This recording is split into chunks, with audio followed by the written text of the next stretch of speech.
incontrato a Taglio di Po un amico, Paolo Ruffo, un esperto, un grande personaggio della ristorazione. Tu hai un'esperienza pluriannale e sei sbarcato a Taglio di Po. Dove siamo e cosa aprirete fra pochissimo, Paolo? Allora, fra pochissimo apriremo un ristorante e pizzeria in una vecchia cascina sulla Romea, Taglio di Po, si chiamerà La Cascina dei Sapori, dove troviamo anche 5 stanze, per cui sarà un affittacamere, un B&B diciamo, con un ampio parco, 2 ettari di parco.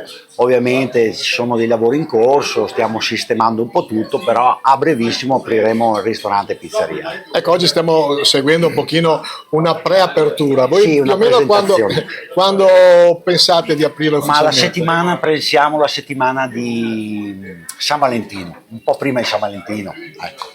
Quindi farete anche, tra l'altro, approfittando del momento per invitare Esatto. coppie, non solo. No, qua è un posto fantastico perché è proprio fronte Romea, naturalmente con la sicurezza di essere sulla Romea ma non sulla Romea. E che dire, prospettive secondo te, tu, dalla tua esperienza?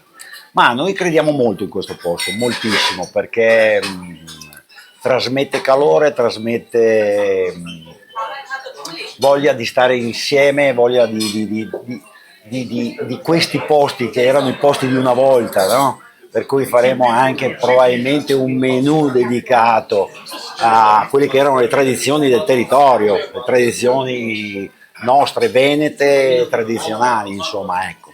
Ecco Paolo, abbiamo parlato delle camere, però adesso qua siamo in un altro settore bello in allestimento.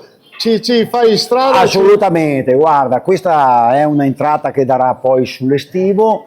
Qui abbiamo il bar, una vecchia cascina dove noi abbiamo ricavato la cucina e la pizzeria con un camino e possa essere accogliente per la gente, per la compagnia, per i giovani, per le famiglie. Quindi potete per fare anche chiunque. matrimoni, feste di laurea? Assolutamente sì. Le cerimonie, secondo me, in un contesto così vengono veramente, si adatta, insomma, ecco.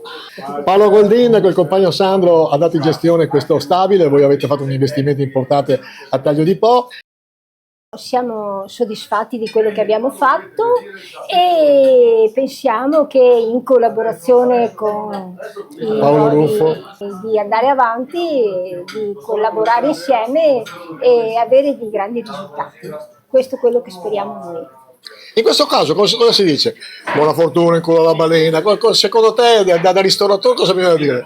Ma va bene tutto, l'importante è che funzioni, che chi arrivi qua sia contento, si trovi bene, mangi bene, trovi il giusto equilibrio fra il prezzo e la qualità. E per noi è importante il cliente che sia qua e ci farà capire se abbiamo fatto la cosa giusta. Possiamo dire che il valore aggiunto è la tua professionalità.